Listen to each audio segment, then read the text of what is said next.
From UFOs to psychic powers and government conspiracies, history is riddled with unexplained events. You can turn back now or learn the stuff they don't want you to know. A production of iHeartRadio.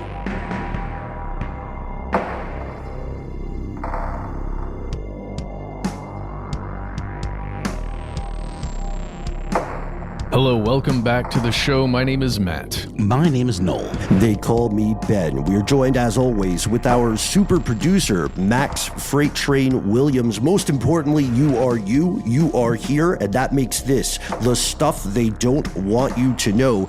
It's a very special show for us today, folks. We are examining a wide range of things in what is part of a continuing conversation we started in Austin, Texas, some time ago. We're not diving into this alone, folks. We are joined with the man, the myth, the legend, John Rondi Sr., also known as, to many of our listeners, the creator of Johnny Drinks.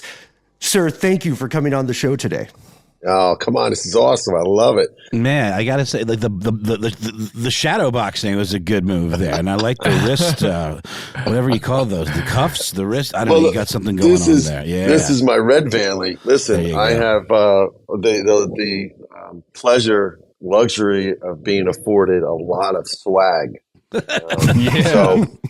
I thought that was stuff we all get. How come we didn't get that? That's I don't know, guys. Listen, I'm in front of the camera a little more, maybe. I don't know. It's just the way it works. Well, you're looking good, John. We're glad to have you here today to talk about, like Ben said, a bit of a grab bag episode today, which is great because we're going into a long weekend. Everybody likes a grab bag. Yeah. Well, before we get started, though, let's talk about you, John, who you are, what the Johnny Drinks podcast is, and Johnny Drinks in general, how it came to be, and the fact that you've made this thing with your son, which, as a father, it's like one of the coolest things.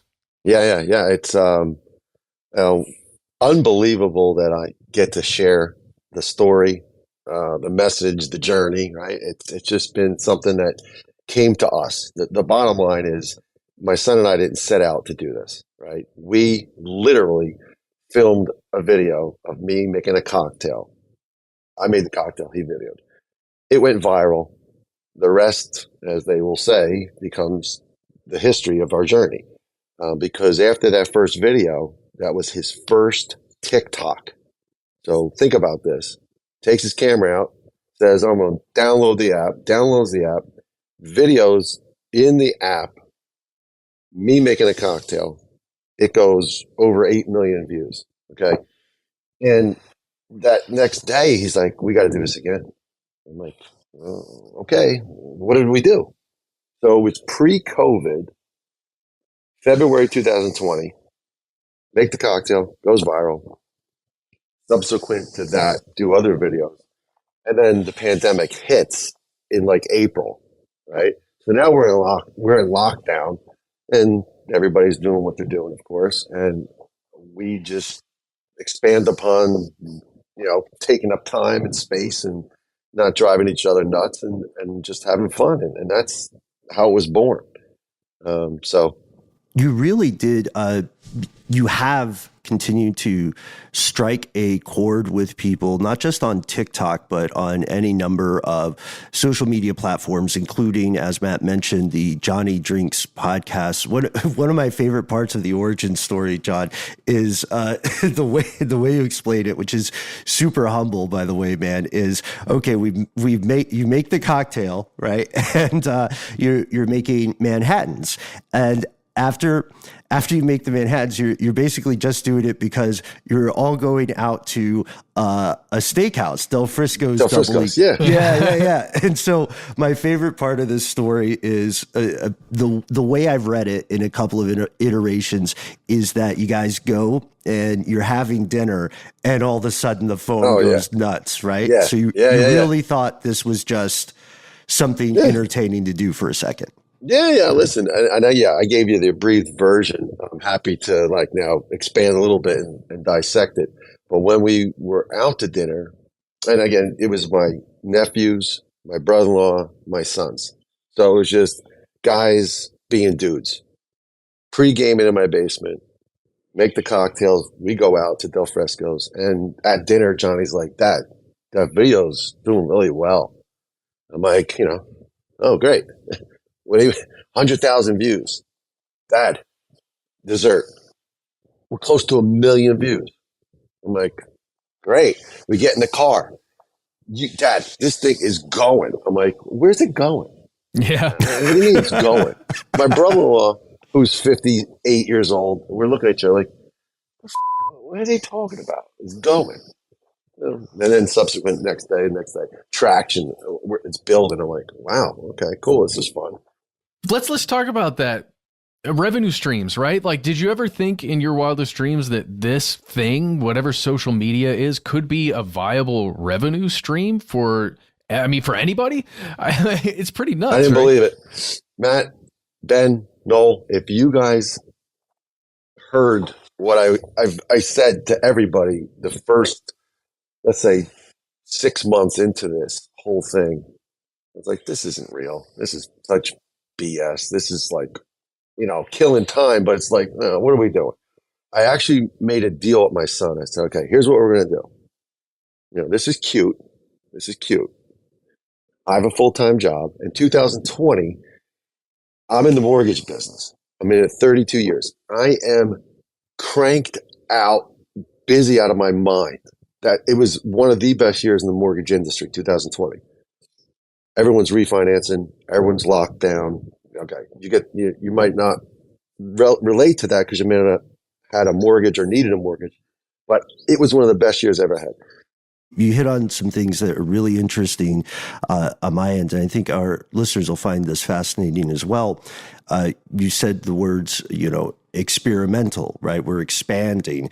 And you also mentioned your extensive experience in the world of finance, in the world of mortgages. I saw a really compelling conversation you had with a colleague regarding, what was it, 2008, right? Oh, yeah. Yeah. Yep. And for many of us, like when this show was first a twinkle in some ill-advised eyes of some kids who were certain they would get fired, by the way, this was something that was on everybody's mind. And I think for a lot of people, we see this cyclical, like the same batch of conspiracy theories get thrown around regarding the ideas of crashes, recessions, and so on. And what do you think for the average person who doesn't have your depth of experience here? How would you respond when people say there are conspiracies afoot in the world of finance? Yeah. Listen, I think, and I'm not a conspiracy theorist person or advocate of sorts, but I believe things. So if you have things that you would bring to light as fact, I want to hear it. I'm listening. I'm still trying to figure out who killed JFK. I'm all about, let me hear of it because it's cool, right? But the more you hear, then the more you get to kind of deduct for yourself, and that's the nice part about why you guys are even doing what you're doing, right? So when we think about the financial crash of '08, specifically in that conversation, everyone was contributing to it. There were and always will be people in the financial world that will take advantage of their position, right? It's like us hanging out. We hang out with each other. We're accountable, to each other. We get a little creative with each other. Right?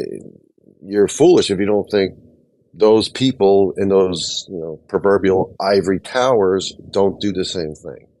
That they don't talk and they don't learn how to encode so they cover their butts, figure out ways to monetize and make money off of it. For sure. Of course, that's, they do, right? We know anytime we talk about secret societies or kind of clandestine meetings, it usually boils down more to networking events than it does to some sort of master plan. It's the idea of how can, we be the rising tide that carries all boats, as long as you're not trying to eat my lunch, other wealthy, influencing person. And that's who I'm talking to. So it is a conspiracy, but so is business. I mean, it's so interesting. The term conspiracy is so loaded, but it really is just like a way of formulating a plan to put something into action. So, the idea of a conspiracy isn't always as secretive and clandestine as one might think. It really is just about tactics and strategy and pushing forth ideas into the world and sort of being those thought leaders, etc. Yeah, sure. Yeah, no doubt. Well, I wonder about mortgages in general, and I wonder about buying homes right now. It's a weird time. I was having a conversation with my parents just about how houses were such a long-term investment. At least that's how they viewed them when they were growing up. It feels like there's a push for the short-term, turnaround of money, basically flip a house in, months or a year or so. Where do you see all of that heading when it comes to basically everybody out there listening right now who's worried about being able to buy property at some point and it doesn't feel like a goal that's even achievable? Where do you see everything going? Yeah. Well, you know what, Matt? It's inevitable that you have to leave your parents. You can't live with them the rest of your life, right? So for the younger people, it'll happen. Whether they kick you out or you just get tired of it, you're gonna, you'll find your own place. The problem right now is there's no inventory. There aren't any homes that in any market. If you were to look at the homes that were for sale a year ago, what are available today, it's like 80% less. It's crazy what's just evaporated, let alone the prices that have flattened out. So it's going to come back. And the person like my son, who's 27, who was looking a year ago, is now just going to be patient because it's going to be a buyer's market at some point, right? Because you can't hold on to that current home that you really should put on the market. And for different reasons, if you're an older person, like maybe your parents, well, something's going to happen, right? Attrition is going to factor in. Or you're going to say to your kids, hey, you buy it, I'll sell it to you, I'll hold a note. There's going to be a changeover somewhere. So those people who are in this market trying to find a house now, I feel bad for because there's not a lot of options, and they're chasing after things just to have a bite of the apple, and they don't even know if it's really what they want. Everyone wants what they can't have, and then all of a sudden you're making offers on a house that you've compromised so much, and you think, well, but at least I got a house. Yeah, and sometimes I think a lot of that comes to, as a person who just put off buying a house until, later next year. Yeah. I think a lot of it comes down to this, these sort of cultural mores that are put upon people. Sometimes in shorthand, they're referred to as the American dream. But if you feel this obligation, even if it's not a right fit for you, then you find your reality and what you have been taught should be your reality in conflict. And this brings us to a bigger thing. Very interested in your thoughts on this one, John. Okay. Phrasing this carefully, I want to get this right. Do you believe that overall Western society is moving away from an ownership society to a service or subscription society? This is something that we have bandied about on the show before. And when I think of this, I'm not just thinking of, like a lot of the investment firms, maybe in the US and abroad, that have been buying up homes, or, foreign nationals, representatives of foreign institutions buying homes, big problem in Canada. I'm thinking also of how subscription services are entering the automobile, like BMW recently, has these monthly payments you must make for technology that already exists in the car. Do you think there's something to that? And if so, are people being maybe alarmist or hyperbolic, or is that a valid concern people should have? So, listen, I'm going to simplify it. It's rent versus buy, right? It doesn't matter how they're renting it, who's owning it to rent, why they're doing it, Airbnb, VRBO. It's rent versus buy. My son and I just had on our podcast this conversation, rent versus buy. And so I think that while the American dream, or part of what I say is like the three pinnacles of 1, getting married, 2, owning a home, and 3, having children, may not fit everybody. Those are the 3 pillars, right? For most people. And if you can get 1 out of the 3, great. You go 3 for 3, fantastic. But I think everyone would love to just get at least, a shot at one of those in their lifetime. Renting right now is so attractive because those people who are in a position, right, to control it have made it so convenient. They've made it such that now there's these worlds within the world, in the community. And, you can find this at every demographic, right? So Matt, your parents are older, mine are older.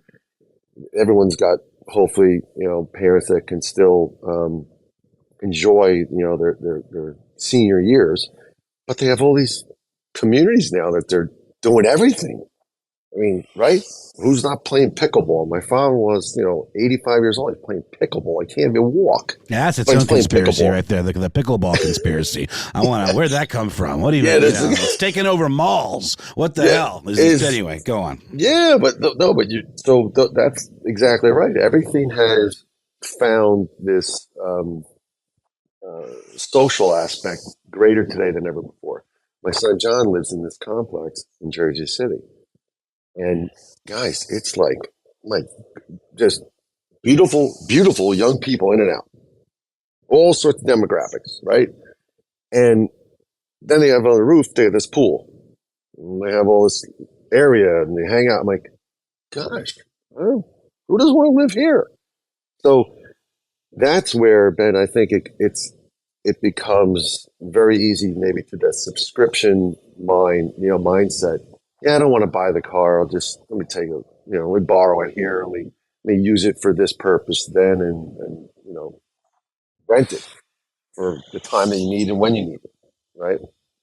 So, but I think that the ultimate goal still is being one of those pillars is to buy it, to have it. Well, I mean, I recently bought a home, and I was terrified to do it for the longest time. I had one in a previous life when I was married, when my kid was really young, and we sold that house, and I rented ever since.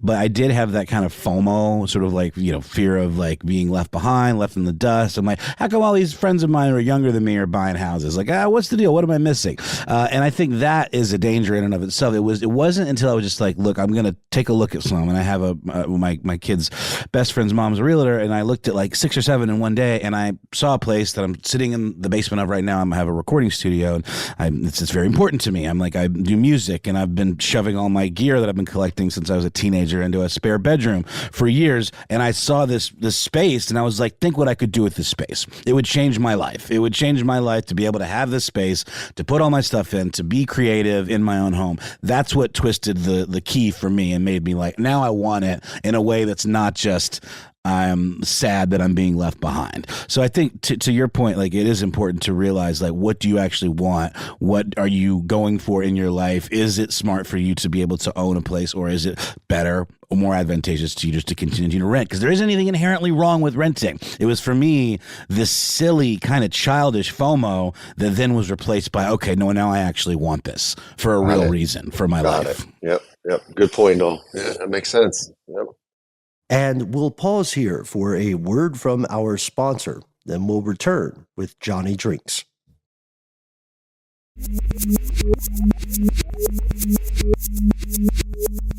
And we have returned.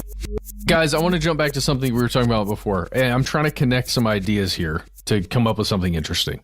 Okay, so you've got the show Johnny Drinks. It is just centered on those drinks, even though that's not what the Johnny Drinks podcast is about, right? It's about way more things than that. But the Johnny Drinks persona, the social media presence, is about drinks. Smoke the glass. Dude, the smoke, baby. You got what is the thing? Yeah, you sell a smoker, I think, and it is just awesome. We got to see Brian Baumgartner do it, like right next to me. It was incredible. Yeah. So there's we're talking about revenue streams. We're talking about drinks.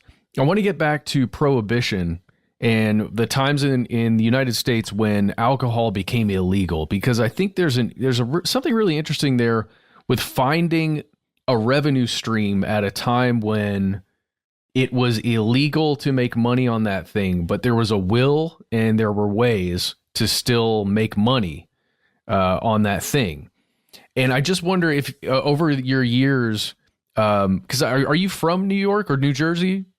I'm from New Jersey. New Jersey. So I just wonder if you had any, I don't know, just living in that area, talking to people, being in the financial sector. I wonder if you've ever heard stories or anything just when it comes to like the real wealth that was built from prohibition that was underground and then turned into legitimate businesses or something. Yeah, well, listen, there's people that are very resourceful, right? People who are entrepreneurial and opportunists, regardless of whatever society smashes you in the face with. So, prohibition, the Great Depression, things that as you reflect back in and out of society in times where it got really hard, people are going to be creative. I mean, I will not say, well, let's talk about the mob and get into that, but who exploited it more than them?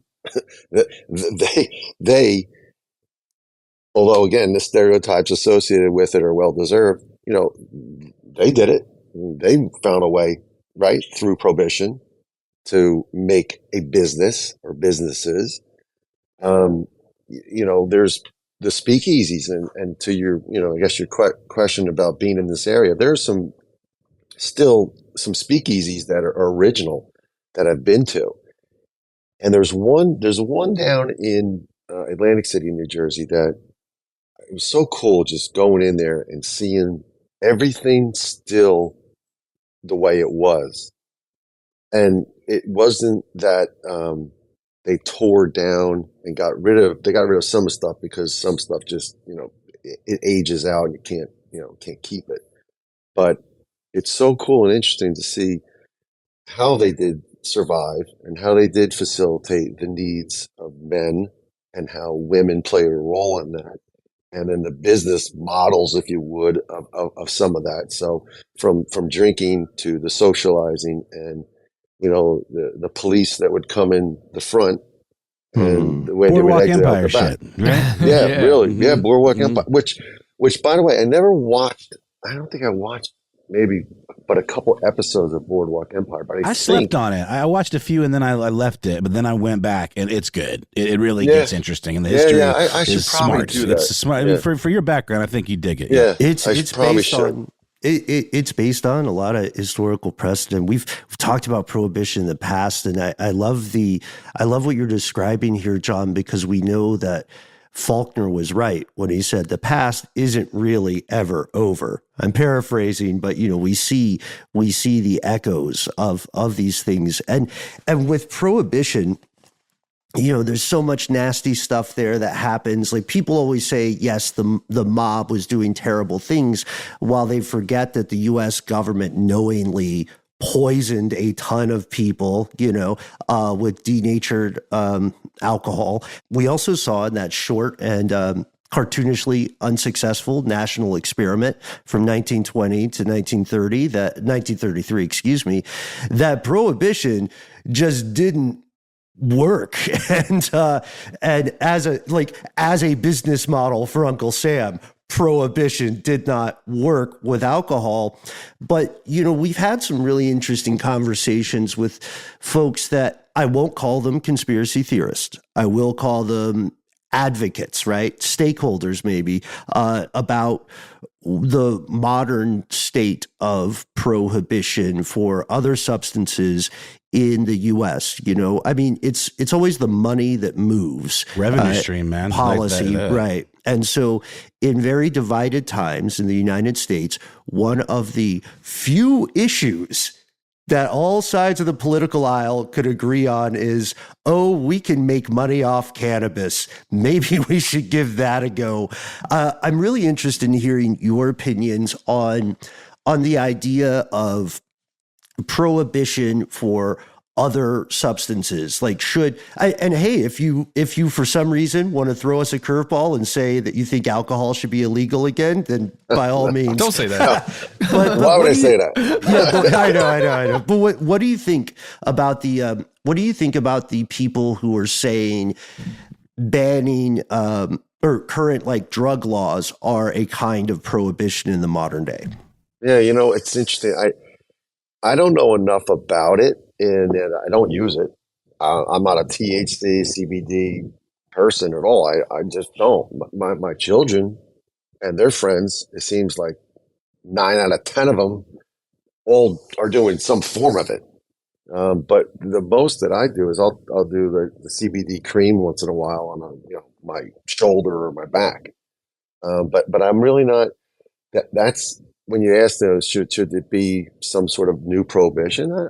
I don't think so. I think that it's okay that it's now brought to light. It does help a lot of people. I think that the strains of it are dangerous, which I'm learning because, again, my family and kids and friends, they all use it in this form of self-medication, and that I don't really.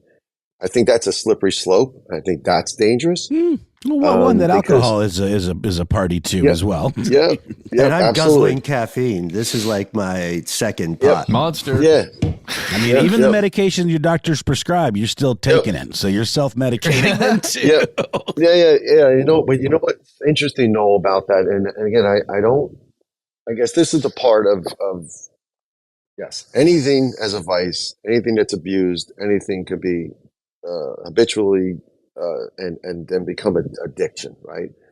This specific conversation about marijuana, let's say THC, and all the other options of gummies and the way you want to enjoy, whether it's recreational or for purposes of medicating. I think there's this misnomer that it's not addicting. That's the problem for me but it is addicting. Right, that there's a strain of it. I agree with it's that. all addicting. So that for me would just be a reason to maybe pump the brakes. It's so, what we used to do, or what my generation did younger, here and there. That marijuana is not the same today. No, not even close. Not even close. Right. So that's the dangerous part. I just think it's interesting, the idea of addiction too. Like there's different sides of it. There's different colors of it. You can be addicted to driving a car really fast because it's fun. It doesn't mean that you're physically dependent on driving a car really fast. You just really like doing it. So therefore you're going to go for a repeat, rinse and repeat because that's something that you enjoy. So while I don't think necessarily marijuana is like physically addictive, I think people like it and it works for them, and maybe some people like it a little too much and probably use it a little too much. But I do think there is science in that marijuana is not addictive in the same way that heroin or cocaine are addictive. I don't know. I don't know. I wouldn't argue that, but I say I don't know because I don't know. What I see is I'm thinking it is addicting, right? And here's why. Every young person that I've gotten close to, and this is one of the advantages I have as TikTok dad and now this personality, right? I'm telling you, they bring this to me, which is perfect example. Just last night, I had people over. Young guy says to me, "Hey, would you mind if I go smoke a little bit outside?" I'm like, "Sure, go ahead." Well, okay, cool. Later find out that anxiousness, anxiety, irritability, it just helps me. It helps me sleep, helps my appetite, helps suppress, helps. So ritual is addictive too. Yeah, right. So, that's the part, when again, I say that 9 out of 10 people in my world and sphere are offering this explanation to why they're doing it. And I'm like, I'm not even looking for it. I'm not asking why you're doing it. I'm not Dr. Phil. They're kind of like proactively justifying, which is interesting. So far, there's no prohibition on ads. So guess what? Here they are. We'll be right back.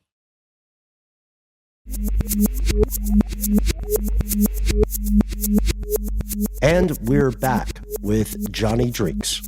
Guys, I want to jump to a mild addiction maybe that I have, that I think a lot of Americans have recently. Fabergé eggs. Yes. No, you monster. No. Get out.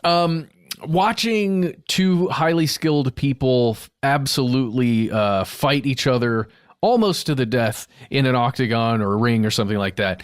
You recently because this actually ties back to like Atlantic City and then Vegas and revenue streams, right? You recently spoke with Dana White, president of the UFC, and entrepreneur, does a whole bunch of things. I'm so fascinated by him and the Fertitta brothers and that business and how it's grown. Fascinating conversation. If you're interested, go listen to Johnny Drinks podcast and listen to that episode with Dana White. It's really good. Yeah. He talks about something in there that I want to ask you about, John.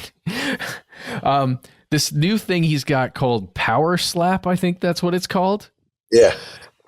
Look, guys, to me, do you guys know what this is? Power Slap? Have you heard of this? Is this like an energy drink or is this a move? What are we talking about? Okay. So you're aware of the UFC, right? MMA fighters, 2 in a ring. I know what Power Slap is. Okay, I just want to have you describe it. Surprise! Yeah. No, I don't know. I'm not being. It's not a plot twist title. Okay, Noel. cool. I'll tell you that. It's just a big old slap. I got you. Matt, okay. Go. Open hand. Okay, so it's 2 human beings standing across from each other at about arm's length, and literally you take turns slapping the other person as hard as you possibly can, and it's a war of attrition. Whichever person either gets knocked out and, So it's an event unto itself. It's like a micro event, basically. Like it's the world's premier slap fighting promotion. Okay, got it. Wow. Crazy, right? Well, it just makes me think about, again, social media, right? And we've become so accustomed to like short videos. Need a gimmick. Yeah, man, we need a little hook. We get our attention can latch onto something for just a moment, and then it's got to go away. This feels like the UFC's answer to, rather than 3 rounds, that last a couple minutes each, you get just some slaps and then it's done and you're good to go. I don't know. Just what do you think about that? Yeah, instant gratification. I said to Dana White, I watched the reels and the shorts, not even knowing until we sat down with him, his investment major into this. I didn't know all that, right? I watched it and like you, oh my God, boom. And you go to the next video and then some girls jumping up and down. Then you go to the next video, some guys making a cocktail. So it's like, you just keep going. Right. And in that conversation, he said that they have more eyeballs on that right now and views more than all professional sports put together. That's crazy to me. It is. He said, you have to really let that sink in a little bit, the magnitude of how popular it is. And that he's just obviously super excited because he's creating this whole venue now for it. But yeah, to your point, listen to the podcast. You got to hear him dive into it. He's so easy to talk to, and he's so good with us. I'm humbled and value his friendship now because he likes us and we like him. And it's been 3 years since I first met him, and he's just shared with us what he can, and is as real as what you think you get with him. What you see is what you get. He's that guy. Like he'll tell you if he doesn't like you, he's going to tell you. So. Sorry, I'm just watching a clip show of I guess the trailer for the new season of this thing, and it's pretty jaw-dropping. I like that they powder their hands up so you get a nice explosion of like chalk dust every time. Crazy. And it's they know what they're doing too. There are a couple where you see guys obviously get clocked. Oh yeah, and they deep six to the ground. Yeah, but so like with this brings us to another thing. Matt brought up the point of, so I often call social media, as our show is very, very active on it, I have to call social media kind of the dopamine casino. And we know that because, like you said, it's the instant gratification. Every bite of the brownie is the corner piece, right, on social media. So the one thing I wanted to ask is, there's been a lot of scuttlebutt, a lot of discourse and debate about social media and its short form social media in particular, and possible effects on kids or younger folks in their formative years. What do you think about that? And I know we're shows that our show is okay on social media.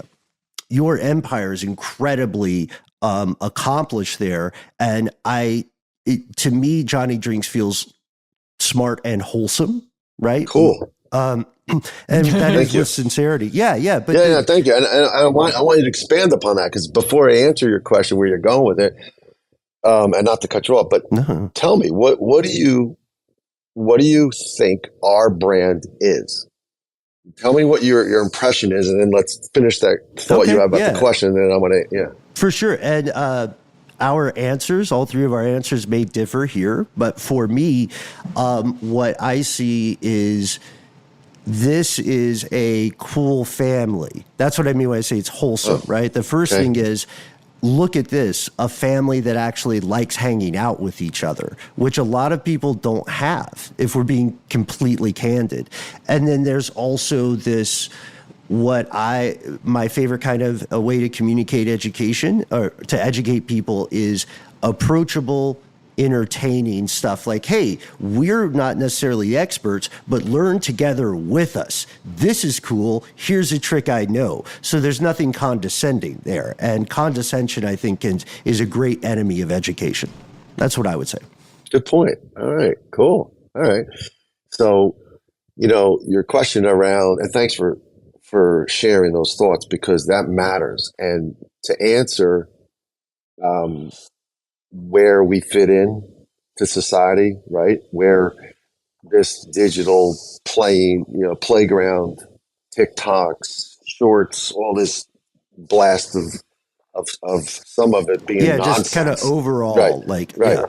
The thing that motivates me is I get a chance to educate. I get a chance to be realistic, right? I'm not a professional bartender. I'm not a mixologist. I'm a home tender. I'm a father. I'm a husband. I don't get everything right. And, it's okay if you point out that I did something differently or not by the textbook, but I don't care, because the drink still tastes good. My family still loves me, right? And I wake up with a purpose, and I go to bed at night putting closure to things. So there's this continual, really gift of an opportunity, having conversations like this, meeting with young people and talking to old people about the same subject matter, and knowing whatever small little role I have in social media as it relates to the impressionable younger generation. I'm doing my part. The misnomer here is, but it's alcohol. You're teaching young people how to drink. I didn't even think about that. No, okay. I'm not. Yeah. No, and that's this is so very, very, again, poignant for me. When my son said, we're going to do these videos, we got to keep going. Millions. I'm like, and he says, Johnny Drinks. I'm like, why you got to call it Johnny Drinks? He goes, because you're John, I'm John, we're Johnny, and we're drinking. I'm like, okay, whatever. I didn't like the name. I still, to this day, and I said to him, can you find another name? Like, why is it got to be Johnny Drinks? P.S. the reason I didn't like it is because of the association of me being a drinker. I'm not a big drinker. I drink more now than I ever did. And that's also on one of our podcasts. My son had my wife on as a guest. So it's Mama Rondi. And that was a good episode for a lot of reasons. Actually, she's second, I think, in views behind Dana White.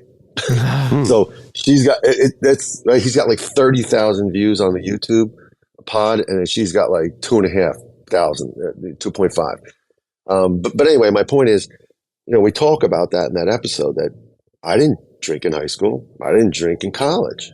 I started to drink and experiment with drinking when I really joined a country club here that I play golf at. So that was like 20 years ago.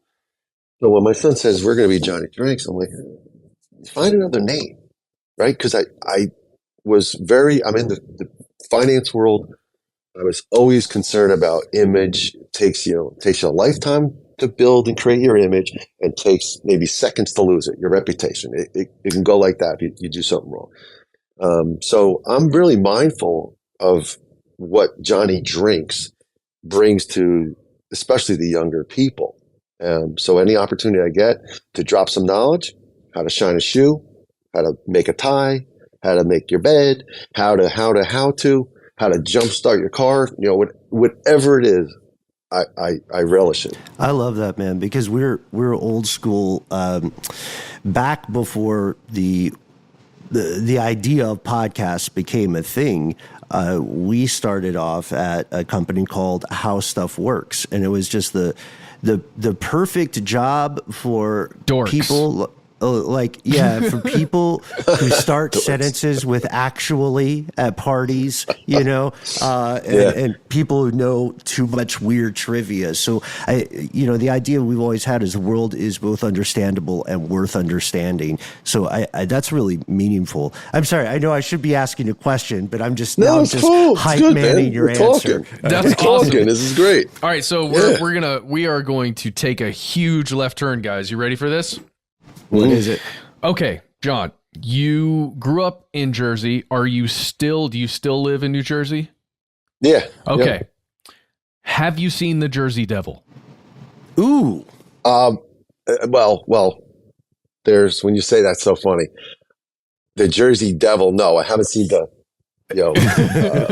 Jersey Devil down in wherever the hell. You probably were exposed to more talk about it than we would have. Yeah.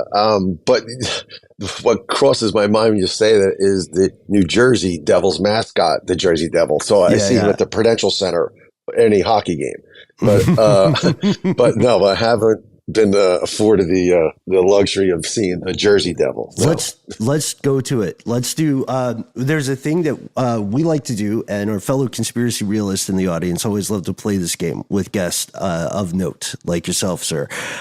We typically, about 9 times out of 10, when we're in an awesome conversation like this, our guest will say, I'm not, I don't consider myself like a conspiracy person. And most people do and honestly should not. So what we do find is that pretty much 10 times out of 10, there's something that people find some sand to. And that's why we like to play a little round robin conspiracy, true or false quiz. So we're going to fire some stuff at you. Just yes or no. What do you think? Let's go with the one you started with, which is part of why we play this day. What do you think about the JFK assassination? Oh, I think there were many organizations involved. I don't think any one of them could have pulled it off without the help of another. Right? Okay. CIA, the mafia. I mean, we know who the patsy was. I mean, come on. The ballistics and tests and all that stuff, I think, prove it's almost impossible for Lee Harvey Oswald in the school book depository, out the window in a moving vehicle. I'm sorry. I don't think that's real, right? I don't think that he did that on his own. The Zapruder film, the angles, the sounds that people heard on the grassy Noel, the lawn. Come on. So that's it's a shame. yes. It's a shame that all the what happened to all the archives of documents and the medical examiner. Yeah, such a Where's all that shame. stuff? Huh? Yeah. Such a shame. Those Somehow. It's crazy how Lee Harvey Oswald on one day became a much better marksman than he had been at any other moment for the entirety of his life. He made that bullet split in half. That's a superpower. Man. What a guy. And let's not forget our friend Jack Ruby. How'd that work? How'd he? Yeah, come on in, bud. How'd that work out? Yeah, man. That's actually the Where angle. where was the metal detectors then, guys? Yeah, purposefully. So I don't know. That's one of my favorite ones. I've actually been to the school book depository and I was there. I was like, wow, this is almost. I don't know how he could have did this. So pretty cool. All right, well, let's go to one that's huge. It's like big picture, and I don't want to go religious with this, John. So let's steer clear from religion, just more philosophical. Okay. What happens when we die? We're just throwing you the softballs. Yeah. It's okay. It just in where you are right now. Like, where do you think? Well, when we die, life is over. And, your body, putting religion aside, your soul, you go back to earth. It's the recycling process. So physically, things become what they need to be.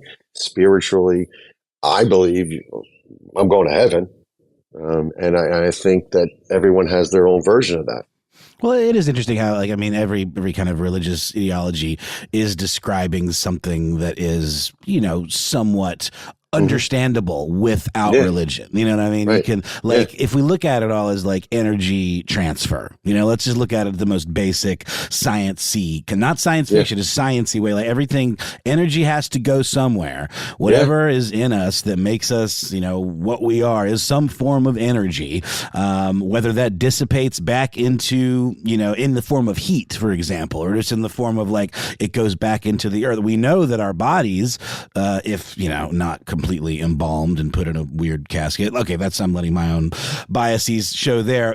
Go back to the earth and could conceivably become part of that cycle of decay and creation that is life. And I think that's cool. And it's a little annoying to me. They make it really hard to just do that naturally, and then you have to get special permission and all this stuff. I think embalming is kind of ghoulish, and it's sort of counter to this whole thing. But whatever a soul is, it's some form of energy, and I think it dissipates. And if there are, traces of things, whether it be memories or the idea of hauntings, I think that's just remnants of energy that kind of fill up a place where a lot of things have happened. A lot of people have passed, for example. Sure. Yeah. Like the idea of energy is still, there are several forms of energy that are still not understood by modern science. I think I want to be careful. I don't want to just talk about my personal beliefs here, but maybe a good analogy would be a song. You hear a song that you really enjoy, and the notes in there, the E sharp or what have you, the concept of them does not disappear. So there's an interesting thing there. If we took it more stuff that I want you to know, picking up on what you were saying, Noel. However, we define that kind of stuff, some sort of persistence of energy, if such exists. Do you feel like you've ever had something that might be considered a paranormal encounter, like a vision of a ghost or some kind of entity that at least you couldn't explain? So, no. Oh, yes. Maybe. Here's why. Sounds like a yes. Only if you're comfortable talking about it. Here's why. All right. Personally, firsthand, my eyeballs, my body, movements and no, but my wife and my friends, yes. So through them, I believe that. I believe that those things exist. My wife and my friend are certain, and they've given specific examples and times where it's occurred. So I'm an easy guy to kind of sell to, right? I said it earlier, like, give me some facts, I'll listen, and give me some, so I believe them. And so why do I'm not going to discount that at all. There's all sorts of energy forms out there. It's like it's similar to the argument. I mean, this isn't perfect, but it's similar to saying, I've never been to Australia, but I know I trust the people who have, right? Yeah. But does the water go the opposite way? It's on my bucket list, man. I'm gonna be in the plane. Yeah, I'm gonna be in the plane when we cross over. I'm gonna flush, and we'll figure it out. I've heard people say that's not true. That's fallacy. And what if you flush right when you're getting to the crossover point? That's what I'm saying. Does it rip a hole in time space? I'll be going over the equator flushing. Mm-hmm. The water just goes constantly. There it goes. It's the turning point. Literally the turn. Okay, while we're on the paradox, one more. This is a quick one. Extraterrestrials visiting Earth, however defined. Yes, no. I'm thinking Area 51. I'm thinking. I don't know. That's a tough one for me. I would say yes, there is, but I'm not gonna go talking about it or go intently looking for it and listening to. If again, you bring someone in front of me that can give me some information, maybe factual and substantiated, sure, I want to hear about it. So I won't ever say no. I won't say never. Show me the alien, says John. Let's see if we could get him on the call. I mean, I don't want just a lump of a pile of mashed potatoes that you form into, this extra, thing that you believe is, from the universe. Right? Oh, yeah, no, he busted us. Yeah, it is a pile of mashed potatoes that we've been using. I got one last one, I promise. Okay, so you've had all this experience in the financial sector, and you've dealt with, you yourself are a very important person in that world, and you've dealt with a lot of important people in that world. There is often this conception that the most wealthy and powerful people in the world do work together, and they get in these groups like we talked about, like the Illuminati, and there's a real fear maybe of that, or maybe a fascination with that concept in the public. I mean, if you were a part of the Illuminati, you couldn't tell us, John, and that's fine. But what I mean is, like, do you ever? Oh, okay. We got that, guys. No, I'm just. but like, have you? You talked about a country club. Often, I think about country clubs of the world as being the closest thing to like an Illuminati, because it's just people who get together and hang out. And they're often influential people. Yeah. Do you have you seen anything like that where it's just like, wow, this feels a little off, or does it? What do you think? Well, I think so. The word country club has this stereotype. Every time I say country club, I think it's blue bloods with scarves and mucking it up and hey, no. If you saw the guys I hang around with at my country club.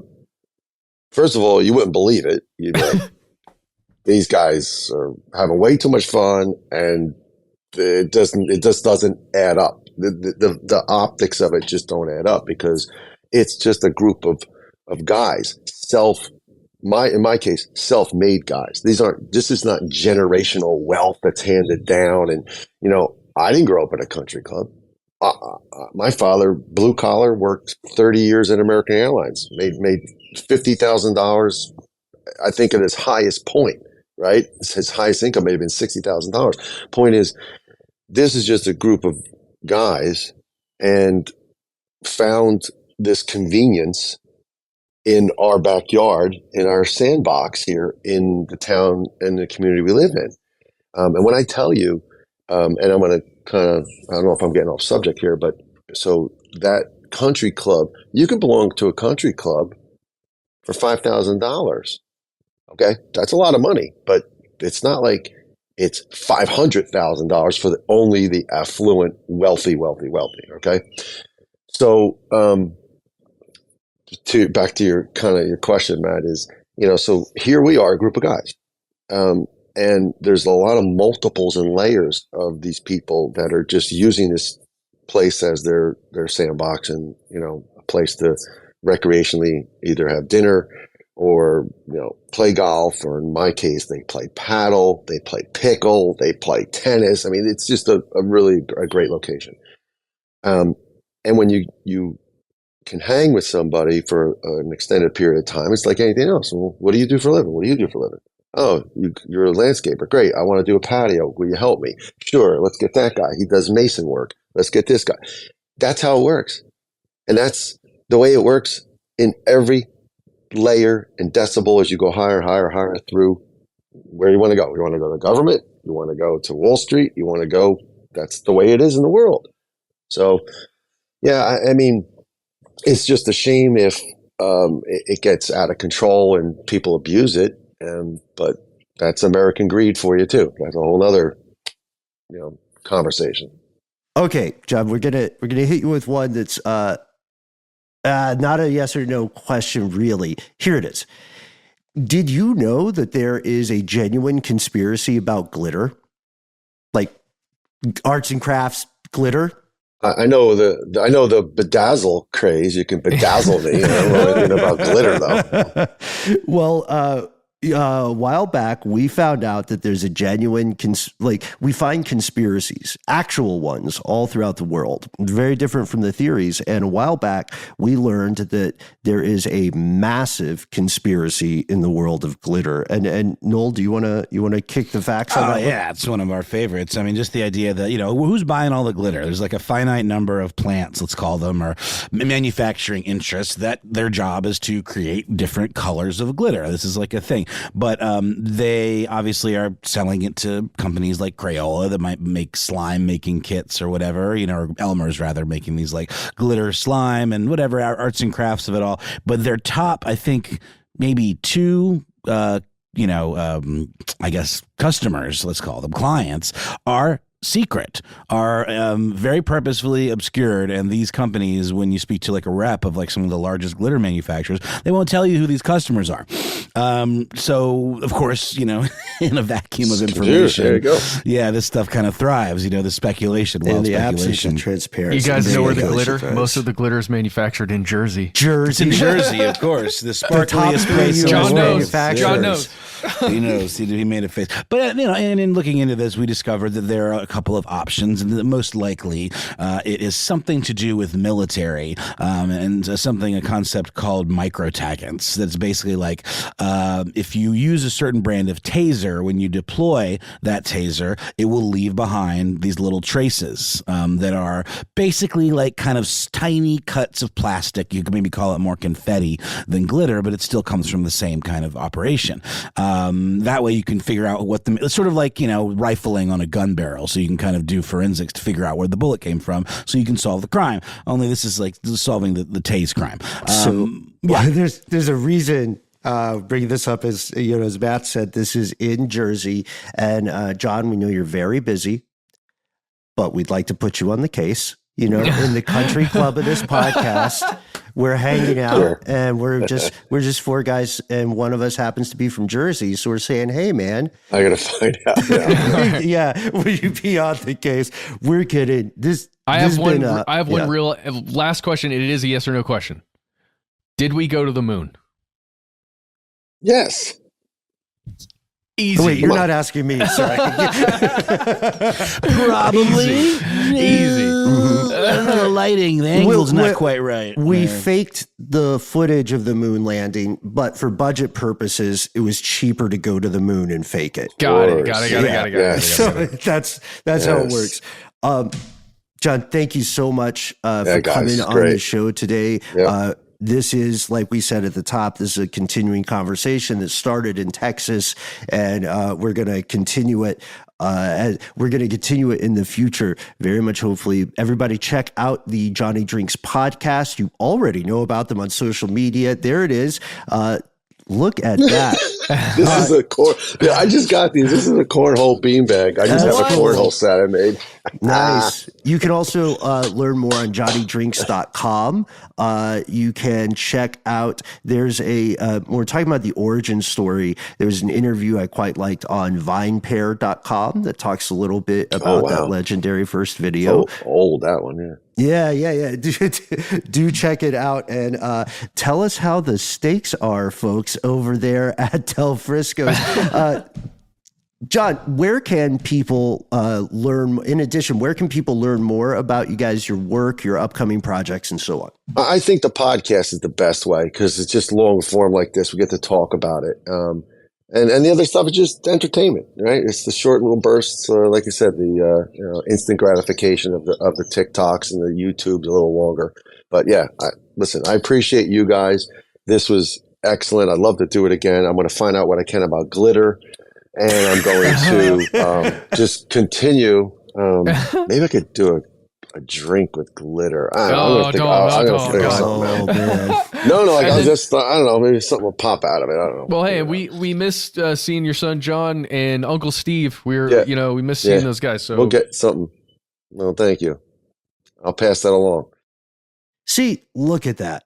You know what I love about this conspiracy quiz we do at the end, you guys? No matter who it is, every time there's at least one thing, right, where they don't buy the official narrative. Oh, yeah, definitely.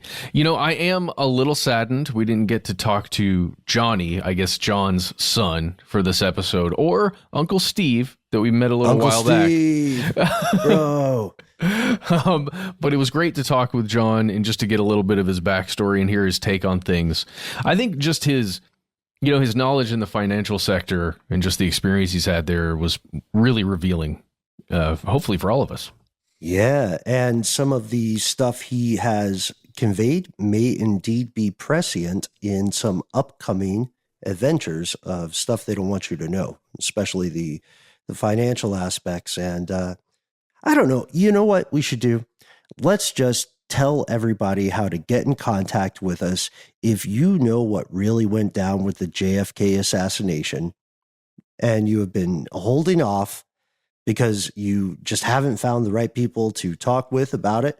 We can't wait to hear from you. We try to be easy to find online.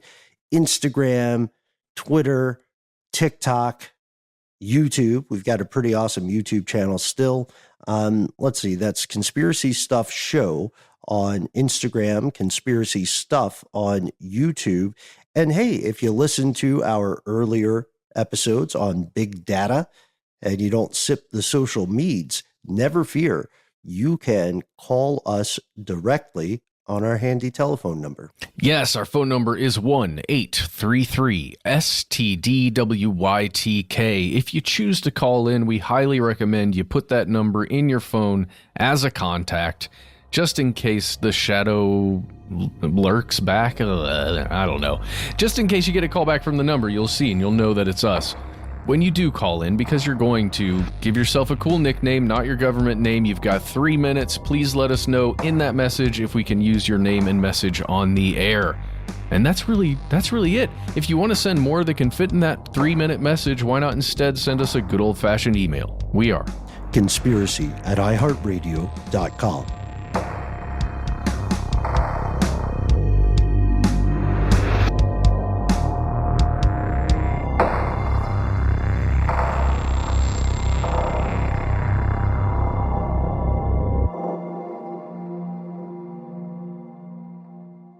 Stuff They Don't Want You to Know is a production of iHeartRadio. For more podcasts from iHeartRadio, visit the iHeartRadio app, Apple Podcasts, or wherever you listen to your favorite shows.